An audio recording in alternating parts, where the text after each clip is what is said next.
Lepo pozdravljeni vsi, hvala, da ste ostali ali pa se nam na novo pridružili. Današnja okrogla miza je nekako nastala, ker letos na festivalu obeležujemo kar dve obletnici, in sicer 90. obletnico rojstva Matjaža Klopčiča, katerega digitalizirana filmska adaptacija romana Bena Zupančiča Sedmina bo v glavni dvorani na sporedu jutri ob 4 popoldne. In pa 100. obletnico rojstva Igorja Pretnarja, ki je samorastnik in idealistom v filmski jezik prevajal dela Prežihovega Voranca in Ivana Cankarja. Tako da se na nek način danes malo vračamo k temi literature in filma, temi, ki je bila v preteklih letih sicer že kar dobro izčrpana in je bila tudi čez zgodovino mogoče pogosto predmet nekih polemičnih diskusij. Tako da zato sem tudi danes našo okroglo mizo sestavila malo drugače. Sem povabila k sodelovanju predstavnike različnih strok, da se malo spostavi nek dialog pa neka intersekcionalnost. Z mano so torej režiser in scenarist Matevž Luzar, potem imamo akademika dr. Matevža Rudolfa, ki je povezave med slovensko literaturo in filmom raziskoval v svoji doktorski dizertaciji in se podpisuje tudi pod zelo obsežno knjigo Ko beseda podobo najde, slovenska literatura in film v teoriji in praksi 1984 do 2012. Potem imamo pisateljico Suzano Tratnik in pa nekdanjega urednika Cankarjeve založbe, pa tudi velikega filmofila in filmskega podcasterja Aljošo Harlamova. Tako da hvala vsem. Pa bi mogoče začela pri teoriji, preden gremo proti praksi. Tako da Matevž Rudolf, poleg akademičarke Barbare Rozman, ste nekako eden redkih v našem prostoru, ki ste se tekom študija zelo poglobljeno ukvarjali s presečiščem literature in filma, s tem, kako je književnost v bistvu po drugi svetovni vojni predstavljala enega izmed temeljev pri vzpostavitvi domače filmske umetnosti, dokler se ni slovenski film tam nekje leta 1989 nekako osvobodil svojih literarnih spon in v spredje vedno bolj začel postavljati izvirne scenarije. Zdaj mislim, da v vaši knjigi navajate prav statistiko, da je med letoma 31 in 83 kar 44% slovenskih filmov nastalo na podlagi literarnih del, potem pa po letu 84 to drastično pade na 23%. Tako da mogoče, če malo orišete ta širši kontekst, pa zakaj na neki točki ta težnja po osvoboditvi filma od literature. Ja, lepo pozdravljeni. Jaz se moram na začetku že opravičiti, ker tale moja knjiga pa dizertacija je šla leta 2012, potem sem zaplaval v druge vode v akademsko založništvo, tako da v zadnjem obdobju nimam pač toliko takih informacij.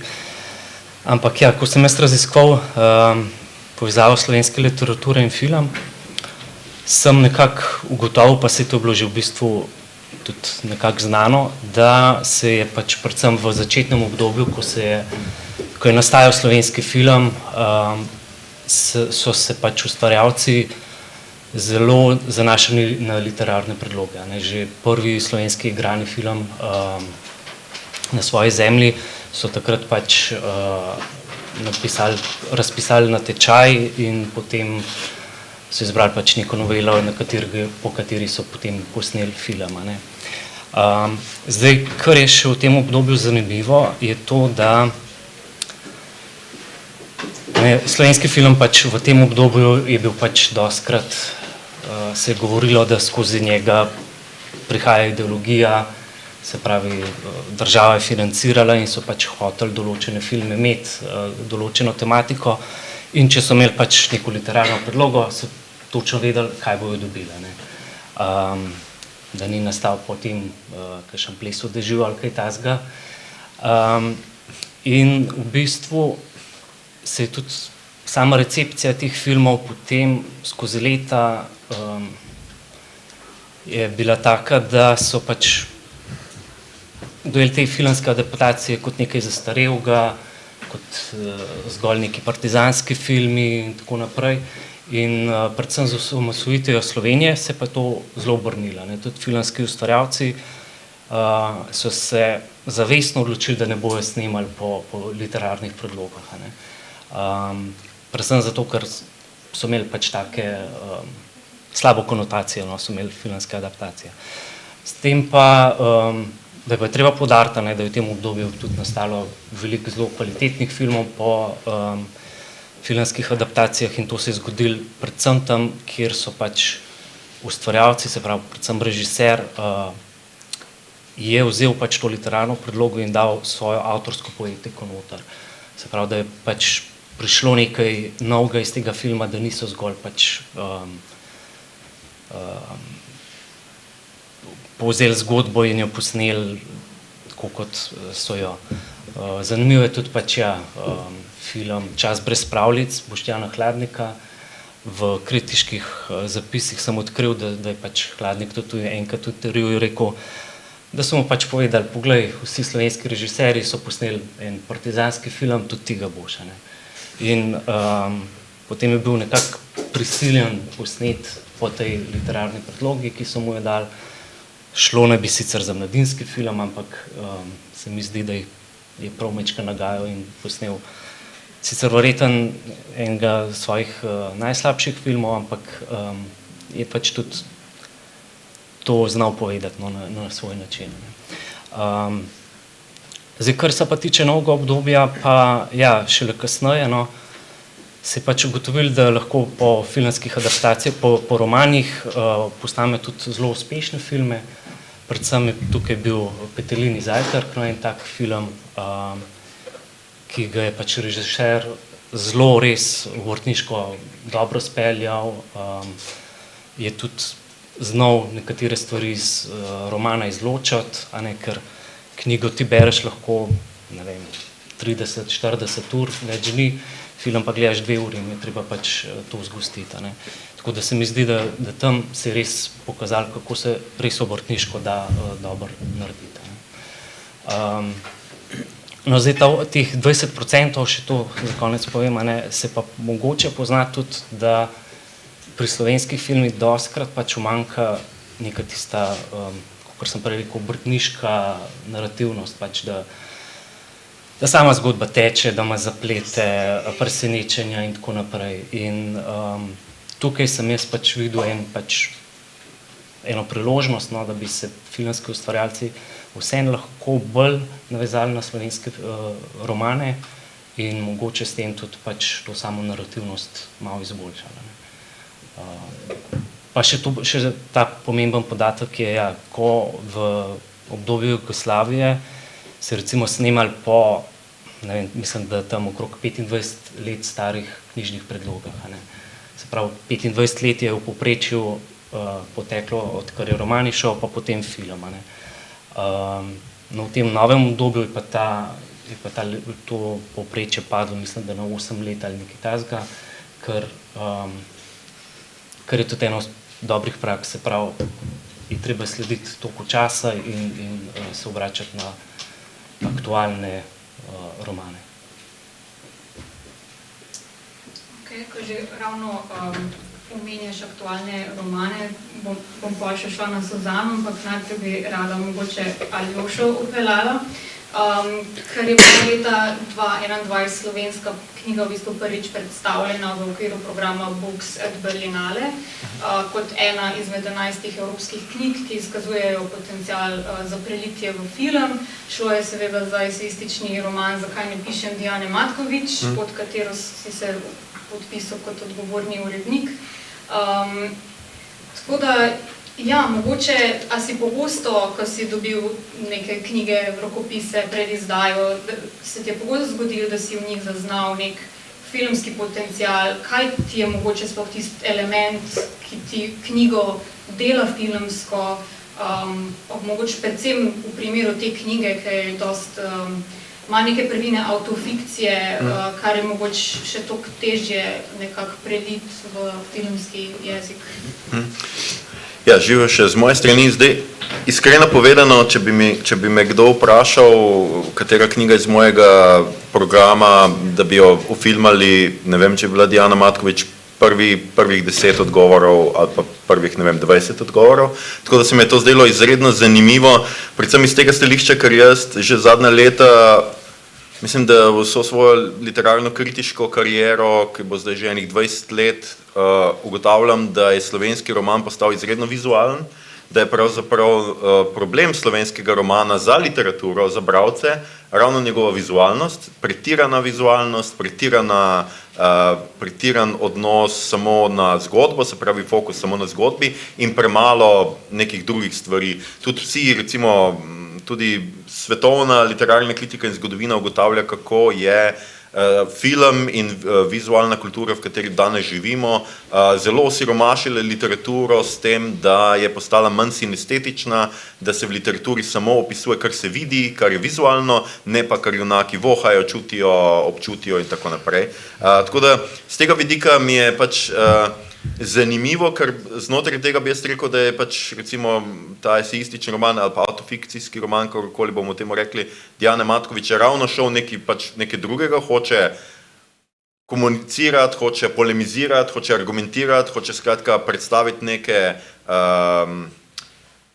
bom temu rekel, osebne zgodbe kot univerzalne ali pa jih nekako podružbiti in z tega vidika mi je bilo zanimivo, da je to film vzel. Lahko pa to razumem, ne to, kar smo slišali zdajle v Matevževem odgovoru, se mi je zdelo zelo zanimivo, ne, jaz mislim, da seveda so imele filmske adaptacije v preteklosti negativno konotacijo tudi zato, ker so bile večinoma dostikrat zelo slabe, ne, ker je bil pač ta jezik povzet po dialogih, ki seveda mogoče v literaturi funkcionirajo, na filmu pa, ki je bolj živ medij, kjer ljudje morajo bolj živo govoriti, ker pač morajo biti zgledati, ker živi junaki, pa ne tako, ne. In jaz mislim, da tukaj je ena zelo velika diskrepanca med tem, kar sodobni roman ponuja bralcem in kar, ne vem, mogoče filmarji mislijo, da rabi sodobna publika od sodobnega filma ali pa kaj oni mislijo, da rabi od sodobnega romana. Jaz bi si predstavljal, da je seveda, da so romani, kot je roman Dijane Matkovič, super izhodišče, ker ti lahko narediš iz tega dober avtorski film. In jaz mislim, da predvsem v Sloveniji imamo mogoče ta problem, da mi nismo visoka produkcija, mi nismo, naše knjige nimajo čete bralcev, ki se bojo potem, ko bojo šle iz kina, pritoževali, jaz sem si pa ne vem, Birso čist drugače predstavljal, ne? Ker jaz sem si ga, ne? Kavaca ni moj Birsa, to ti zdaj povem, Matevž, ampak nisi prvi. Ja, skratka, a veš, ni trum ljudi, ki se bojo pritoževali na tem, zakaj potem slovenski filmski ustvarjalci, producenti ne vzamejo nekih predlog, pa jih iz tega naredijo res dobre filme v tem smislu, kot je Matevž govoril, da seveda morajo to prevesti v drug jezik, ne. Tukaj se mi zdi, da je mogoče ta problem, seveda pa kot urednik pa vam jaz lahko takoj povem, kje je problem tukaj, ne. In to je seveda pri avtorjih, pisateljih, ki seveda tega ne bojo dovolili, ne. Ki si, ko nekdo pride pa reče, jaz bi pa posnel film po tvoji knjigi, si takoj ponavadi začnejo predstavljati, aha, to bo zdaj moja vizija na platno, ne? Kar seveda ni res, ne? Ti imaš, ta človek je prišel k tebi, to je njegova vizija, ne tvoja, ne? In jaz mislim, da jaz iz prakse, in zdaj lahko to pošteno povem, ker pač sem šel iz te službe, jaz vam iz prakse pač lahko povem, da je z avtorji včasih z dolžno eno pogostih izjem, recimo, ki jo omenjam, je tudi Suzana, ki je zraven mene, tudi zaradi tega to lahko govorim, da avtorji zelo dostikrat ne razumejo niti dela z urednikom kot timskega dela, tudi kot urednik, mene dostikrat, jaz sem kot literarni kritik zelo bil pogosto in pisal pač kao, tle bi pa lahko urednik več naredil, zdaj se mi pa to v moji karieri vrnilo, ne, ker mi lahko drugi literarni kritiki absolutno to dostikrat očitajo, ker sem kdaj naredil premalo in dostikrat se tudi ni dalo, zato ker je avtor pri nas še vedno misli, da je njegov tekst neka zaščitena stvar, v katero tudi, če bo lektor nekje postavil vejico in bova oba z lektorjem tako, tle pač vejica je, jaz ne vem, kako brez vejice ne more biti, ne. se mu bo to zdelo kot včasih kot poseg v njegovo delo. In tukaj jaz vidim en problem, ker sodoben slovenski roman je pa zelo filmičen, še enkrat poudarjam, zelo je vizualen in zelo temelji na zgodbi, kar jaz mislim, da bi moralo odgovarjati sodobnemu ali pa kateremu koli filmu.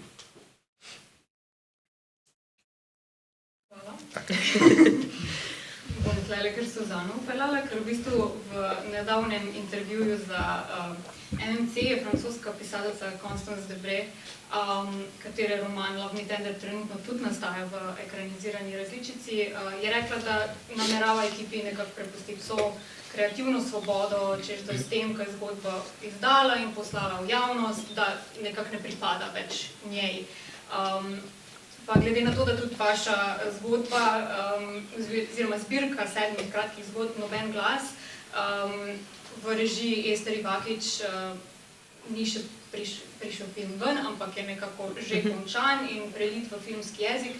Mogoče kak odnos imate sama do tega, ker sem brala en intervju z Ester, ki je rekla, da je bila kar živčna, ko vam je prvič dala za pokazati, na kak način se je lotila in nekako predrugačila, naredila zgodbo tudi nekako svojo, oziroma sta z Niko Juzon, ki sta skupaj pisala scenarij. Ja, jaz sem bila v bistvu zelo vesela, ko sem zvedela, da bosta Ester Ivakič in Nika Jurman pisali scenarij za celovečerni film po mojih kratkih zgodbah, ker sem se prej tudi skupaj z Majo Vajs ukvarjala s scenarijem po romanu Ime je Damjan, ker smo se zelo namučile brez Hafka. In sem se rekla, super, da bo to delal nekdo drug, mogoče je bad luck, če smo prste zraven. In potem sta oni dve to pisale in sta mi v kakšnih 2 letih poslale scenarij in je bilo zame izjemno doživetje, ko sem to brala. Prvič sploh, kako so oblikovale celovečerni film skozi 7 zgodb in izpisale eno zgodbo, ki se veliko tiče seveda nekih reminiscenc iz moje družine, ampak jaz sem imela občutek, ko sem to brala, da sta oni dve napisali nekaj, kar je bilo že ves čas zraven, samo jaz nisem ulovila. In se mi je zdelo super, kot da berem neko lastno avtofikcijo, ki je pa nisem napisala. Tako da jaz sem zelo navdušena in mislim, da je bilo krasno, da nisem imela nič zraven in se veselim, da bom videla film. Se pa zavedam, da ja, jaz sem pisateljica, ampak druge vrste, ne vem, filmanje zgodb ali pa ustvarjanje radijskih zgodb je pa zmer eno timsko delo in se v bistvu od tebe kot od avtorja, avtorice vse bolj na nek način oddaljuje, nekako si, ne vem, nekem kolektivu, kar se mi zdi fajn, mislim, avtorskem kolektivu. To, ko omenjate z Majo Vajs, kje točno se je pol zataknilo to pri realizaciji, pri pridobivanju financ, ali zakaj se to nekako ni realiziralo do konca? Povsod. Čeprav smo to dolgo delali, jaz sem prvi osnutek scenarija napisala, svoj prvi scenarij v življenju, na pobudo Nerine Kocijančič, in potem kasneje smo to z Majo skupaj delali in smo bile tudi na delavnicah in seveda se je zaustavilo pri realizaciji.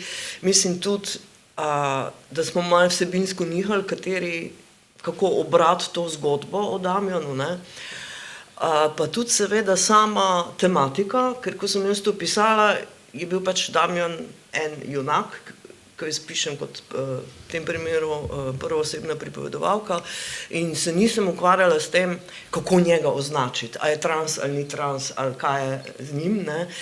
Ko si pa pri filmu, je pa to nekako mora biti zelo jasno in seveda tudi, ko smo bili na pogovorih glede financiranja, me je zmer znova tudi pretreslo, kako malo je razumevanja in se mi zdelo, da sploh nimam besed, da pojasnim, kdo je Damjan, kaj je z njim,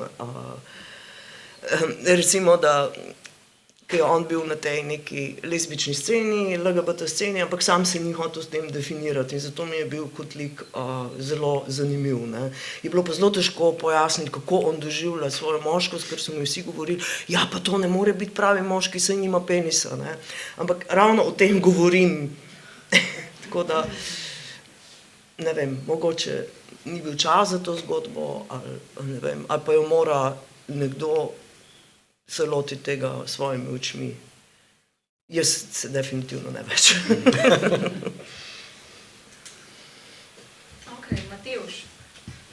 tle predstavnik filmske in scenaristične stroke. V bistvu se podpisuješ tako pod izvirne scenarije, kot tudi pod televizijsko ekranizacijo knjig Tadeja Goloba, kar se je že Aljoša lepo dotaknil tega, torej serija Jezero in Dolina rož. Pa me zanima, mogoče iz tvoje perspektive, čist praktično, s kakšnimi izzivi si se tukaj srečeval, kako si se sploh lotil, kakšen dialog si tukaj s Tadejom vzpostavil, kako si se mogoče tudi odzval na to, da nisi dosegel vseh pričakovanj s castingom in tako naprej. Ja, prva stvar, ki bi jo rekel, je to, kar večkrat podarim, kadar teče beseda glede prevajanja knjig v filme ali pa serije. In se mi zdi, da pri nas imamo to grdo navado, da temu rečemo ekranizacija. Mislim, da tle se takoj stvari padejo, ker rečeš ekranizacija, ampak moramo res govoriti o adaptaciji, ker gre za drug medij, z drugimi zakonitostmi in je potrebno spoštljivo posegati v vsebino, katero adaptiramo. In nujne so spremembe. Eno je seveda dolžina, število likov in lokacije na vse zadnje in tle treba biti nekako iskati rešitve, ki so drugačne, ampak hkrati še vedno verne izvirniku, da ne odstopaš od tega, kaj adaptiraš. Ne. To je tisto, kar se mi zdi ključno pri samem začetku. Zdaj pa, če govorim v Jezeru, moram govoriti o množini, nisem samo jaz pisal, tle je bil še Miha Hočevar, Srđan Koljevič in smo mi prebrali to knjigo, smo zelo hitro ugotovili, da to ni knjiga za film, ampak je za serijo, tam 5-6 epizod in smo takoj kontaktirali Tadeja in se zelo hitro dogovorili za sodelovanje. Kljub temu, da je zelo veliko bilo v tem primeru zanimanja tudi strani producentov, ki so hoteli kupiti pravice, ampak se je Tadej odločil, da bo te pravice dal nam avtorjem, da lahko začnemo delati na adaptaciji. Seveda, mi se nismo poznali dobro, takrat, ko smo prvi stik imeli, jaz sem ga poznal bolj kot plezalca, pa urednika legendarne plezalne revije Grif, ker sem tudi sam plezal, tudi imel sem ta svet mi je bil zelo blizu, katerem Tadej pripada, hkrati pa tudi, ki je vezan na Tarasa.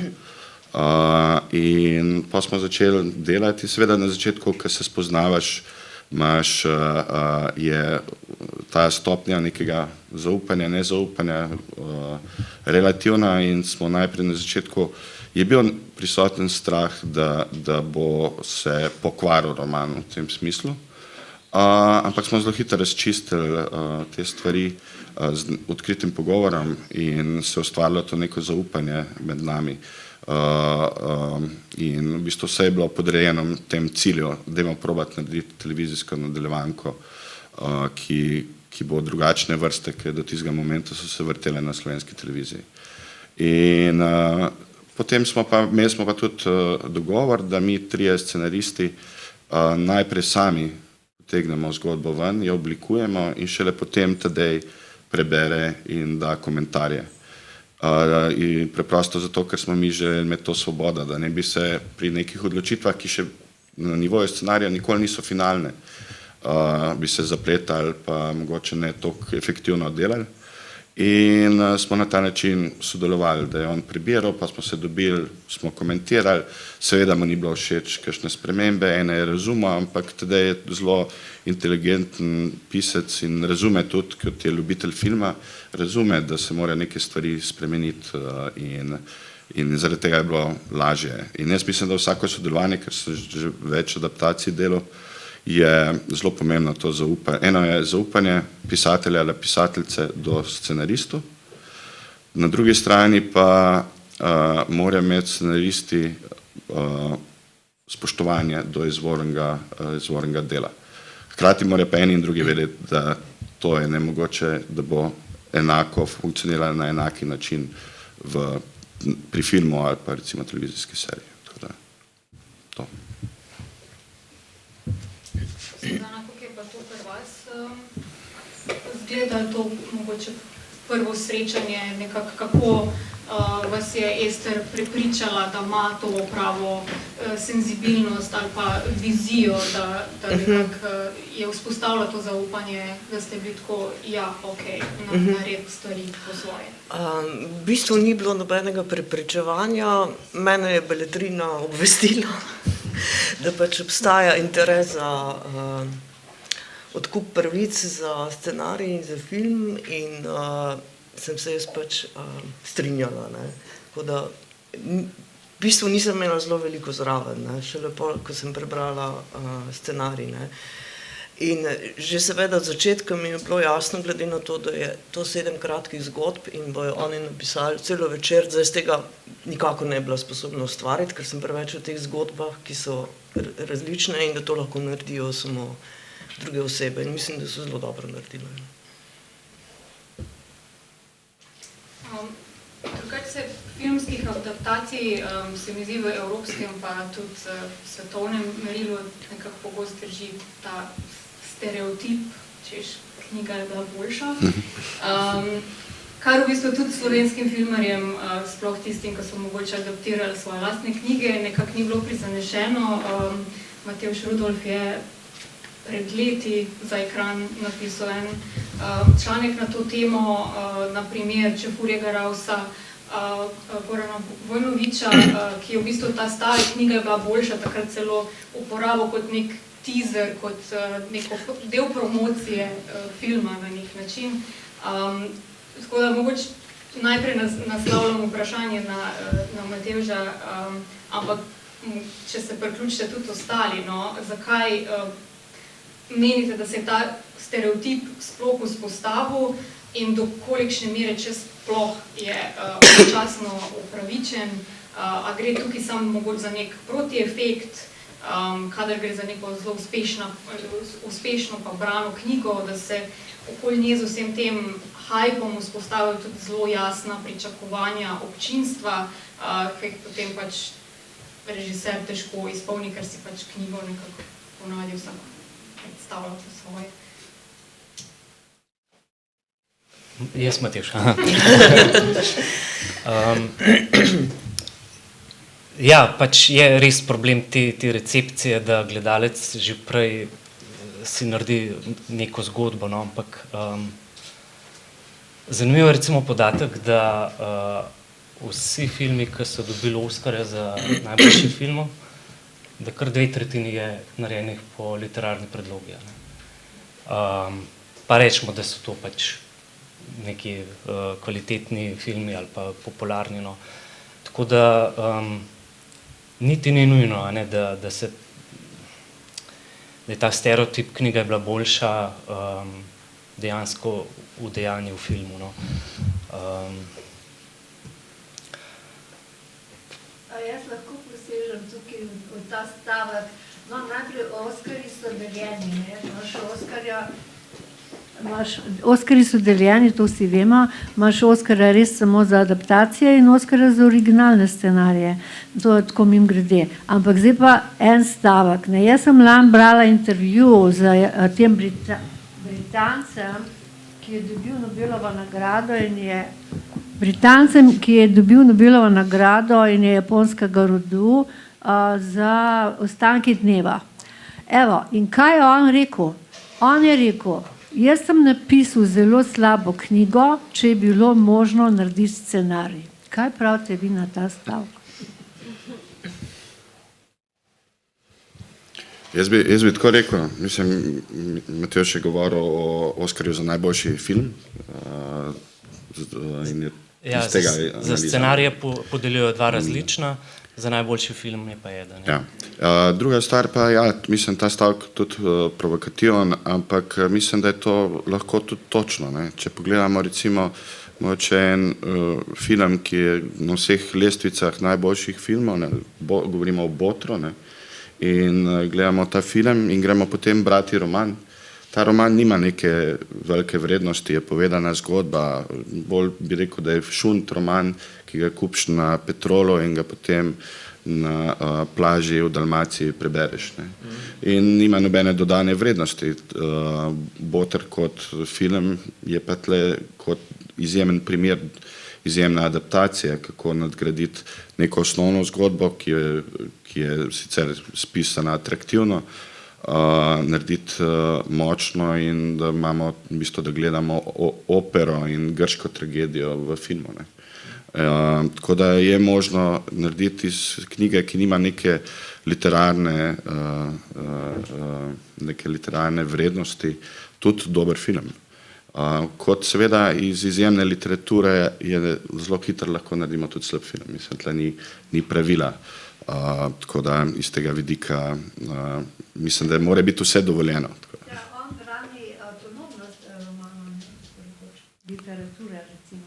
Ja, to je samo en stavek. Avtonomnost svojo brani, dobesedno. Tako da, kaj bi bil v tem, da nekdo reče sploh to, recimo. Vi ste pisatelji, kako bi reagirali, ali pa gospod Tarce, vi ste mogoče najbolj nekako pregovorili na to temo, kaj bi rekli na to? Zdaj, jaz sicer tega ne vem, če lahko to razumem kot avtonomnost literature, ampak absolutno je literatura avtonomna, dokler je v knjigah, ampak ko je pa stvar z tega naredi film, je pa to avtonomen film. Jaz tukaj ne vidim nekega tega problema, tukaj je pač vprašanje, kaj avtorji dovolijo, da se z njihovih del naredi. Zdaj se vemo, pogodbe so zelo različne, tudi dogovori z avtorji so zelo različni, lahko je tako, kot Suzana reče, pa če se ne bo imel nič zraven, lahko je avtor, ne vem, producent, lahko je avtor oziroma soproducent, lahko je soscenarist, lahko je scenarist. Tukaj so različne razmerja, v katerih lahko avtor stopa k svojemu filmu, ampak resnica je, da je knjiga vedno boljša. Knjiga je vedno boljša iz preprostega razloga, zato ker si ti s knjigo, tako kot smo slišali, preživiš, ne vem, 30-40 ur in ti tega lika veliko bolj večplastno, veliko bolj intimno spoznaš, kot lahko film kadarkoli, recimo, to prikaže, ker ga bolj od zunaj gledaš, ker je pač vizualni medij, ampak film mi gledamo vizualno, tam je vizualni jezik in je seveda drugačen, spet čist druga umetnost, zato je treba pač tudi drugače gledati. Ne, se vemo, se tudi Stephen King bo vedno rekel, da je Sijanje najslabši film po njegovi knjigi, pa je vsi, ki imamo radi film, vemo, da to pač niti približno ne more biti res. Ne. Jaz tudi ne bi šel tako daleč, jaz tudi lahko rečem, da recimo prve knjige Augusta Demšarja so zelo slabe in to, kar so na RTV-u naredili z inšpektorjem Verenkom, je v resnici boljše od tega, kar beremo v romanih. On je šele tam s 8., 9. romanom, ne vem, kje se začne točno Transverzala in tako naprej, tam on napiše res dobre kriminalke, predtem so to slaba dela, ki jih jaz verjamem, jih je bilo težko adaptirati in so dejansko v seriji naredili še malo boljš, kot je, ampak tam že predloga pač ni bila tako dobra. Tako da, ja. Lahko še gospoda akademika vprašam, vašo knjigo o njej sem izvedela šele, ko smo se pripravljali na tole pohod v Portorož in to je bilo seveda prepozno, da bi jo prebrala. Sem pa samo prelistala in sem opazila, in to bi bilo moje vprašanje, da ste se vi pri ocenah spremembe literature v film nanašali na določene, kako bi rekla, svetovne takrat trende v filozofiji, pa tako v teh družbenih vedah tudi. Kaj ste vi v resnici imeli za neke strokovne osnove, da ste vi lahko sploh ocenjevali vrednost prenosa literature v scenarij? Na kakšnih osnovah ste vi to lahko dokazovali dobesedno? In ali sploh lahko rečemo, da je to samo za določeno obdobje velja in bi danes mogoče druge kriterije strokovne uporabljali in kako gre to skozi zgodovino na nek način. Verjetno se vsake tok časa te stvari tudi zamenjajo. Kako bi vi zagovarjali ta dva vprašanja? Ja, to je pa zdaj čisto ena posebna tema, se pravi ocenjevanje adaptacije. Tukaj je v svetu veliko polemik, veliko knjig na to temo. Zdaj jaz sem naprej v knjigi pregledal pač filmska obdobja, se pravi od nemega obdobja, pozno nemega obdobja, pa francosko impresionistično gibanje recimo, pa klasični hollywoodski slog in tako naprej. In sem pač gledal, koliko so imele adaptacije dejansko vpliva na takratno filmografijo. A ne. Recimo Novi Hollywood, takrat, ko so se začeli ti blockbusteri, so se veliko zelo opirali na literaturo. A ne. Tako da to je bila ena stvar, druga stvar je pa, kako zdaj oceniti neko adaptacijo, a je bila dobra, a je bila slaba. Se niti ne moramo govoriti o tem, a je bila dobra, a je bila slaba, ampak v bistvu je treba gledati, kakšne so prakse. A ne.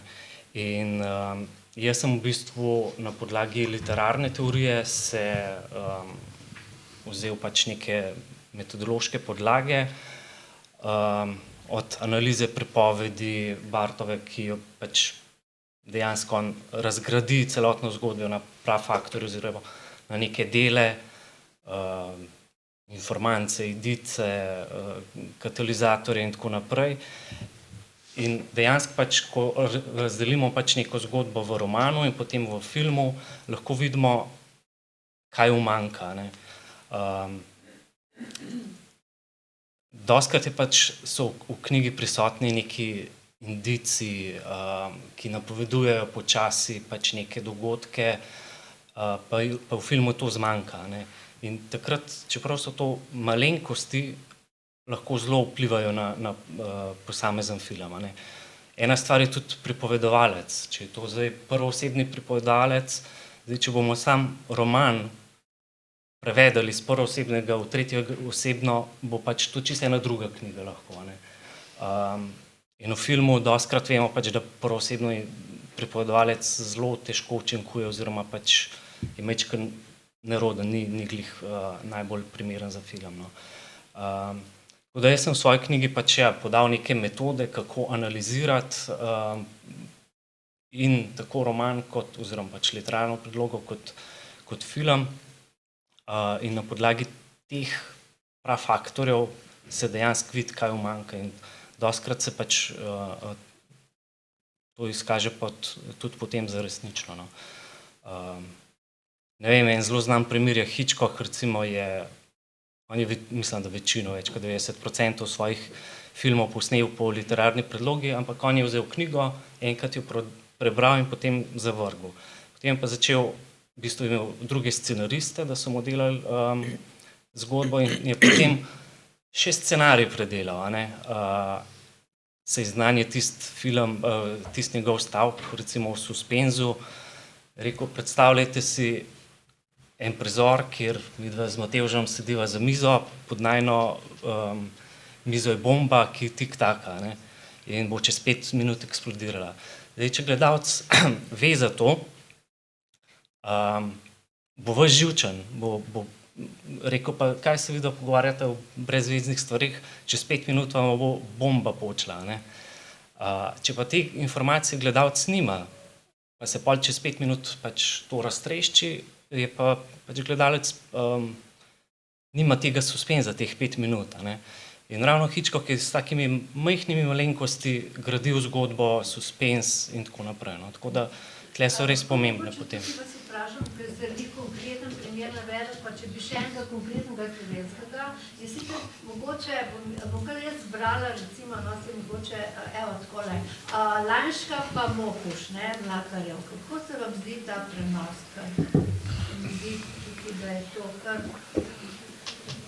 dobra primerjava, no, ker se pomaksta oba dobra, tako da, kaj bi rekla? Oziroma, vi ste itak analizirali ta knjigi. Ja, sem. Zdaj podrobnosti bi mogel prav pogledati, ampak v bistvu v tem primeru gre za en kvaliteten roman, mislim, da je dobil tudi nagrado, Kresnik ali... Tako, ja.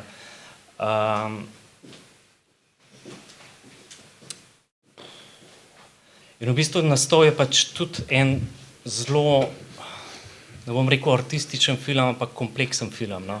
To ni bil film za množice, ampak je znal pač vse te zadeve, ki so v romanu na svoj način, tudi s fotografijo, pač te meglice, pa vse to primerno pač adaptirati v film. Ne.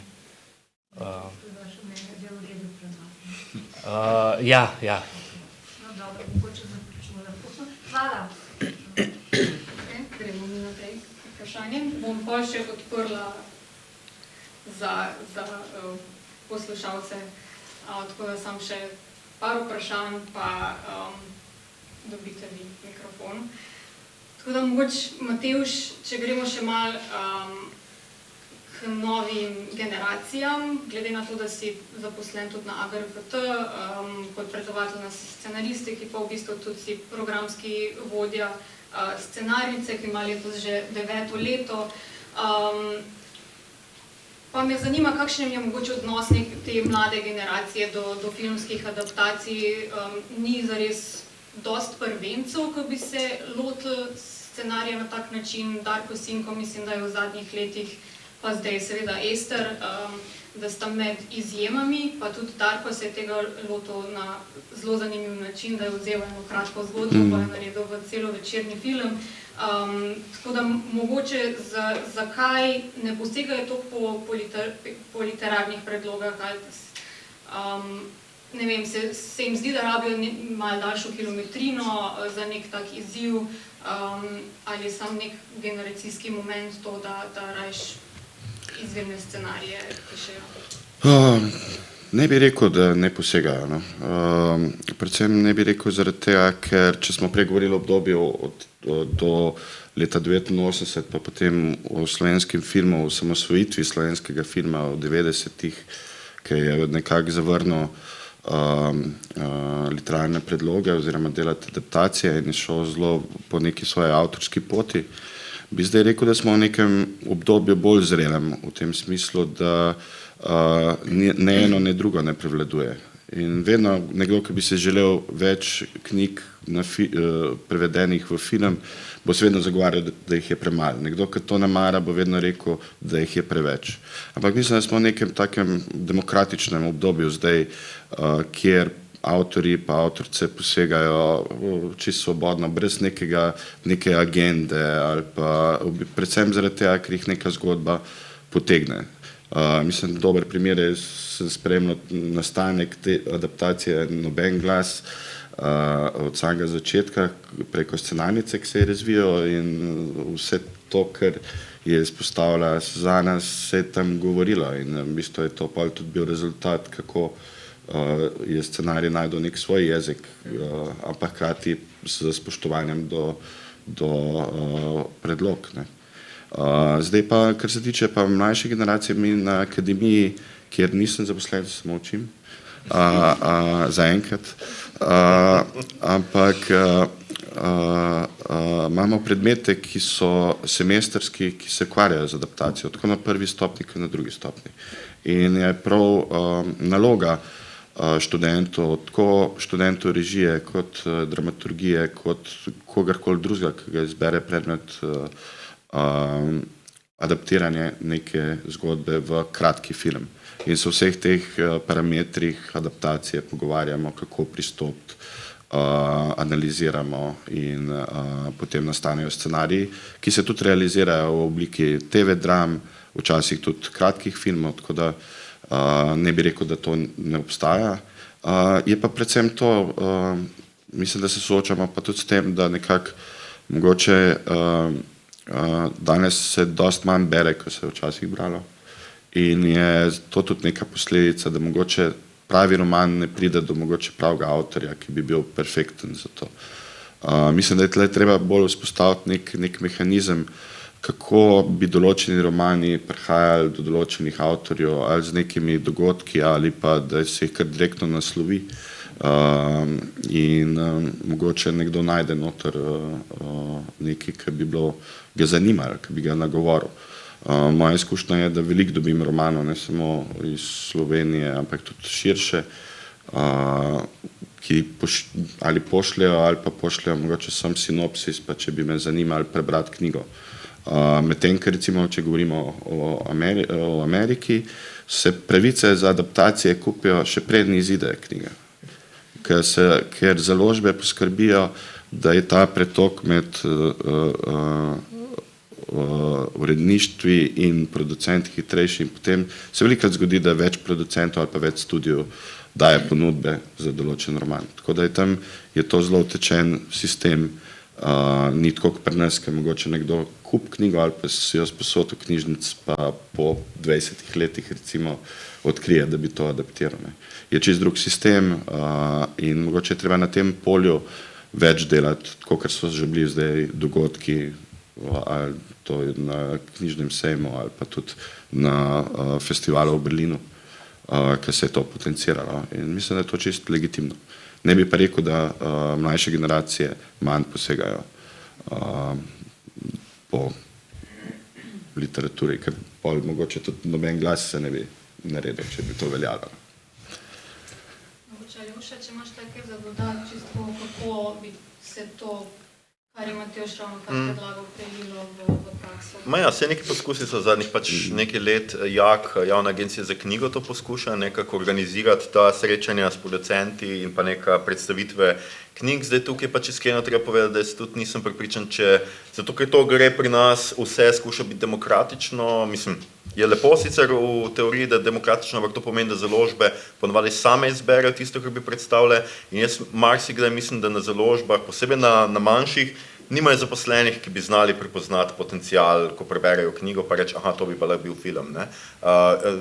Uredniki ne delamo tega, ker nimamo časa še za to hkrati delati, ne? Ampak mi smo pač imeli srečo takrat s tem, da je Senja Požar, ki je urejala takrat še pravice na Mladinski knjigi in za Cankarjevo založbo, to prijavila na Berlinale, nekako videla potencial sama v tej knjigi, ker jo je prebrala, jo je navdušila in se je zdelo tudi recimo tako, kot sem rekel, proti moji intuiciji, da bi to šlo in je ta stvar kar daleč speljala. Tudi tam se je naredil nek scenarij, zdaj se je pač ustavilo pri produkciji, jaz mislim, da.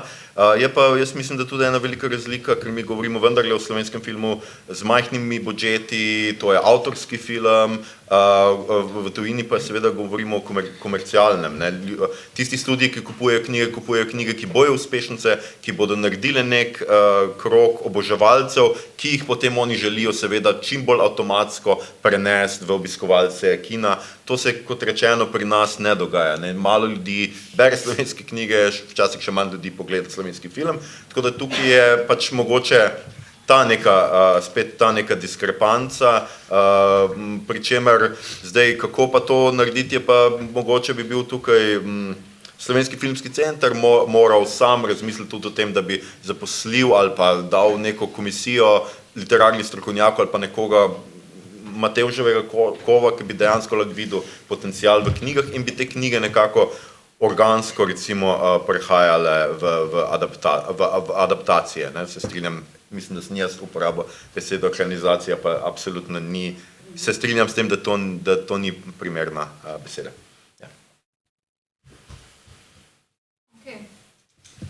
Na tej točki, če si že omenil Slovenski filmski center, ne vem, če bi se kdo še priključil debati, se kakorkoli odzval. Glede na to, da sem iz Slovenskega filmskega centra tu, se priključim, hvala.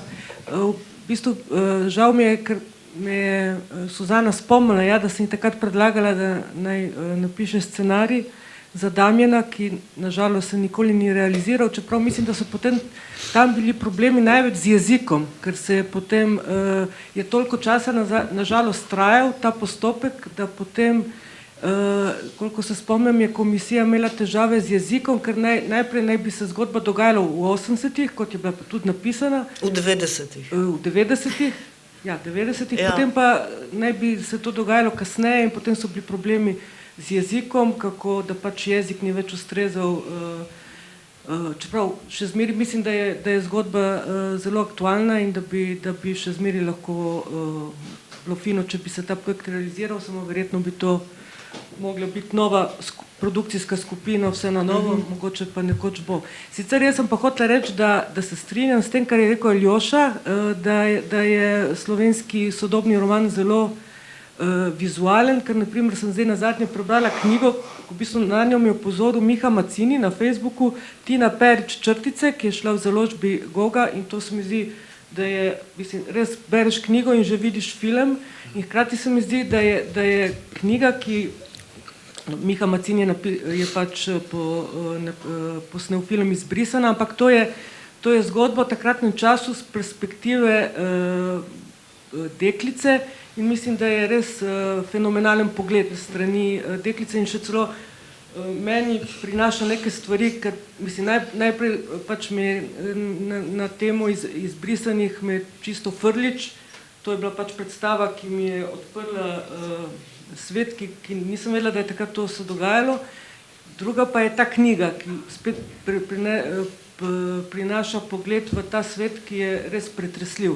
Ne vem, taka zgodba, da so pač njen oče, ki je bil oficir JLA, so ga potem se je zaprl v kasarno, da ga ne bi pač ogrožali in potem so mu prinašali informacije lažne, da se pač njegova žena bo ločila od njega, ker pač je pripadnik JLA, mislim, tako da to bi bila naprimer knjiga, ki bi rada, da bi jo nekdo adaptiral. Se mi zdi, da bi prinesla neko tako zanimivo zgodbo iz tega časa.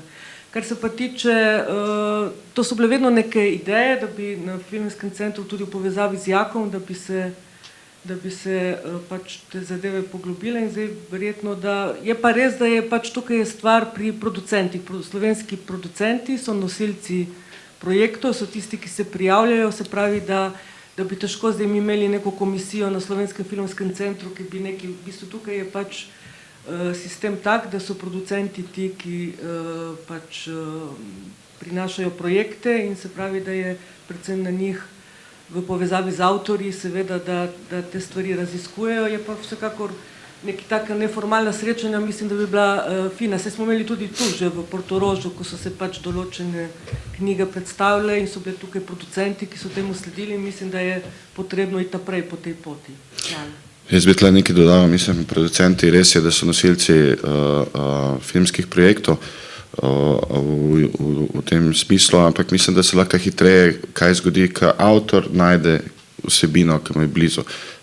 Mislim, da ta pot se lahko hitreje zgodi, kakor pa producent pridobi pravice, potem pa je treba najti še pravega avtorja, če nima že samo v osnovi neko idejo, po kateri iti, ker potem se lahko vse skupaj v nek tako imenovan razvojni pekel, kakšen roman znajde po čist nepotrebnem. Mislim, tle treba, se mi zdi, spodbujati, ampak hkrati pa ne biti zdaj govoriti samo to vrstni filmi se bojo delali ali pa to vrstni razvoj se bojo podpirali. Mislim, da je treba biti malo bolj fluiden v tem in seveda podpirati, organizirati evente. Jaz sem tudi pol leta nazaj bil na nekem dogodku, ki ga organiziral Sarajevo Film Festival, kjer so nam uredniki predstavljali knjige in potem smo se javljali, kdo bo ki je prebral in na ta način priješ v nek kontakt z nekimi čist drugimi avtorji, z nekimi drugimi zgodbami, ki lahko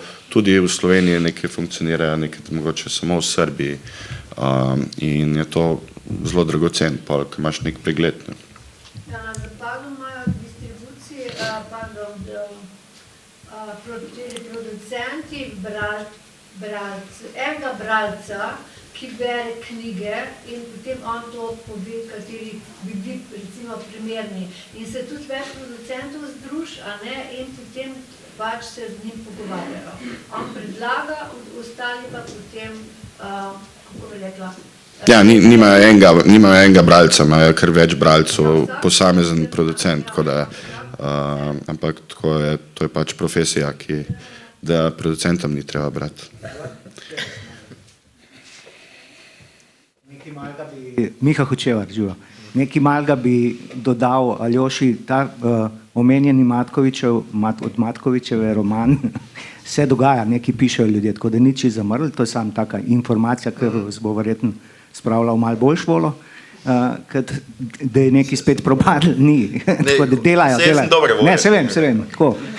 Drugače pa mislim, da absolutno mora ta komunikacija med nami filmarji, producenti, režiserkami, vsemi pisci in vse, kar spada zraven, in vami uredniki, in vami pisateljicami, in vami teoretiki, če smem biti tako, mora biti pač več smerna. Ne bo zdaj, tamle damo institucijo, jak, ne oni to, ali filmski center, ne oni to, vsak mal, mi moramo malo več hoditi v knjigarne pa knjižnice, vi pisatelji malo več na festivale pa v kino, dobimo se pri šanku, pa se pogovarjamo, malo več mora biti tega fluidnega, no, tega odnosa, ker pač vsak šiba po svoji poti in marsikaj je zamujenega tudi zato, ker premalo komuniciramo.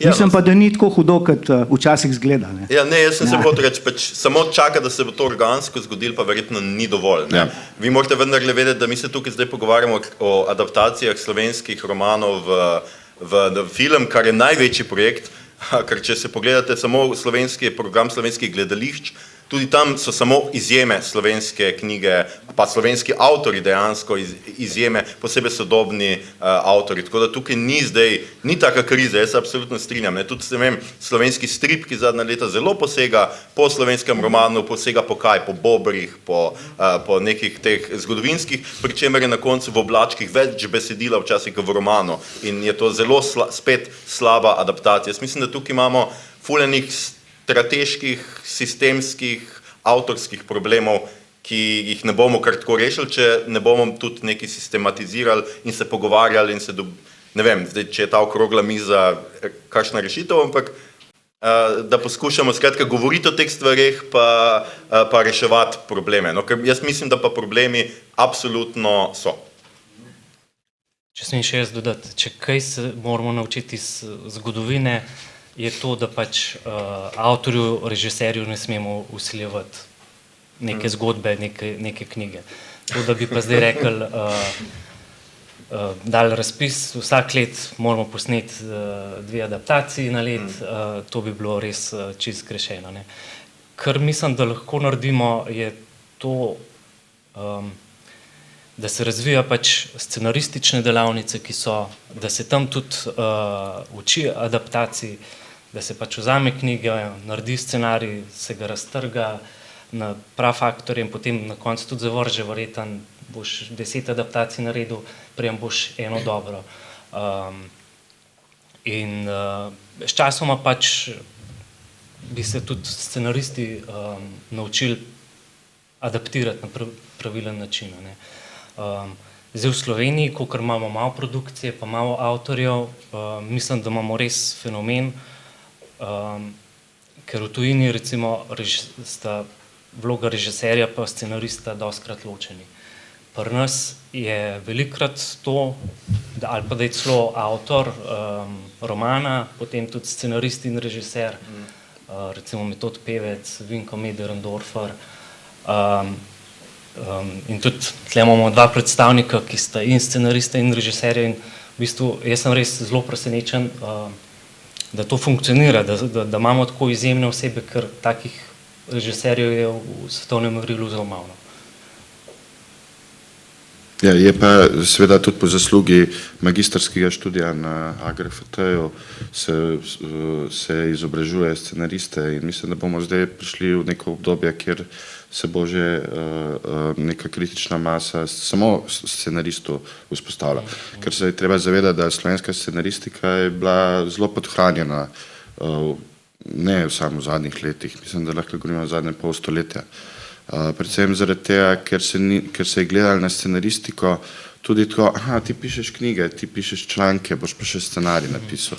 To je obrt, to je nekaj, kar ima svoje zakonitosti in se treba specializirati za to. Jaz razumem, da lahko nekdo je uspešen tudi kot pisec romanov, pa potem tudi scenarist, bi pa vedno odsvetoval komarkoli, ki je tudi avtor knjige, da sam adaptira knjigo v scenarij. Se mi zdi, da je vedno boljš, če ne drugega, da ima še nekega soscenarista, ker je ta debata, ker je seveda knjiga, ustvariš neki svet, ki ga treba potem predelati in je tle tudi zelo izziv, čisto ta osebni izziv, kakor imajo tudi scenaristi, ki se spopadajo z rewritem, predelavo svojega scenarija, recimo. Tako da je tle zelo kompleksno ta notranji dialog, ki ga imamo avtori, ampak mislim, da se stvari premikajo naprej in je to tisto, kar je dobro. Mislim, na scenarnici smo imeli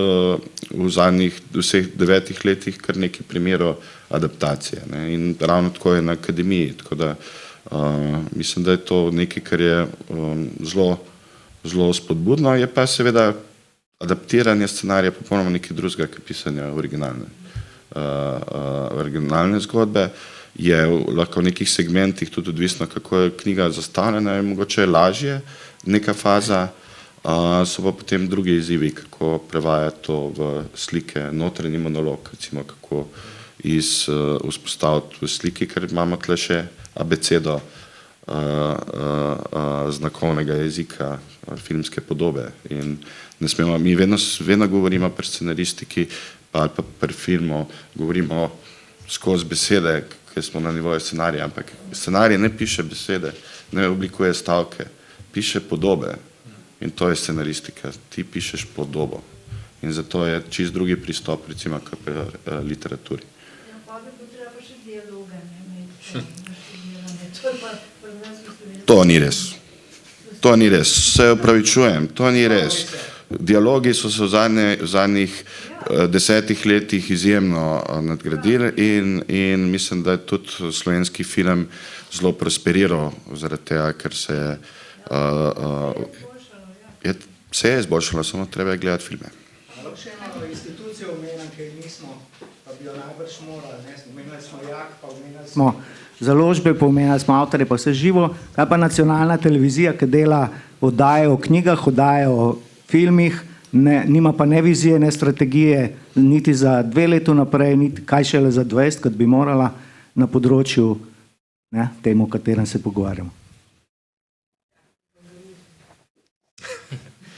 Matjaž, kaj pa žanrsko, ko praviš, da so na scenarnici recimo scenariji, ki so adaptacije, se mi zdi, da tako čez zgodovino, da so dosti bazirali filmi da so bili pač mladinski filmi, recimo, dostkrat adaptacije, pa se mi zdi, če je tukaj zdaj kak nov trend, ki se vzpostavlja, sploh tukaj imamo Aljošo, ki je velik fan žanrskega filma, pa se mi zdi, da je do zdaj, mogoče smo bili tukaj malo podhranjeni, da se ljudje niso čist lotevali tudi žanrskega, pa da se počasi odpira, tako da mogoče kaj opažaš tukaj? Mislim, opažam to, mislim, tudi na področju literature, da se žanr izjemno razvija.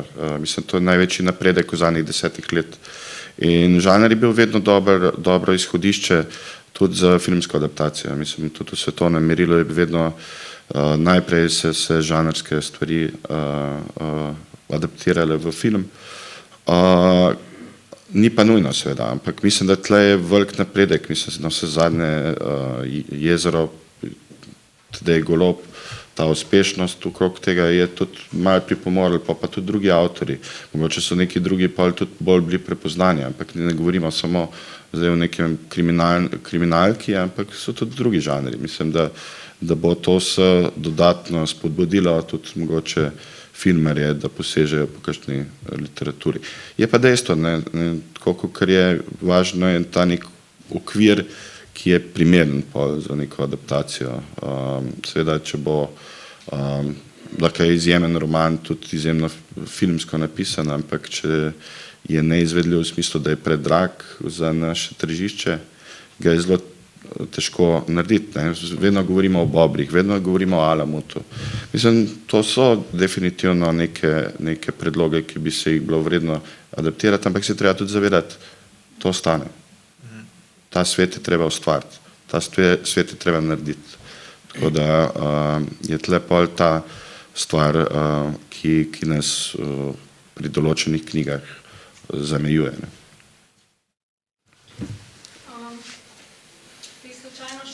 Še kdo, kakšno vprašanje, drugač se bomo počasi poslovili, pa kakor je že Miha Hočevar prej predlagal, se mogoče potem pri Šanku ulovite, ker se tam ponavadi najboljše debate čate. Tako da, če ni več, bi se vam samo lepo zahvalila, da ste si vzeli čas, da ste prišli, pa se mogoče ujamemo spoli v kavarni.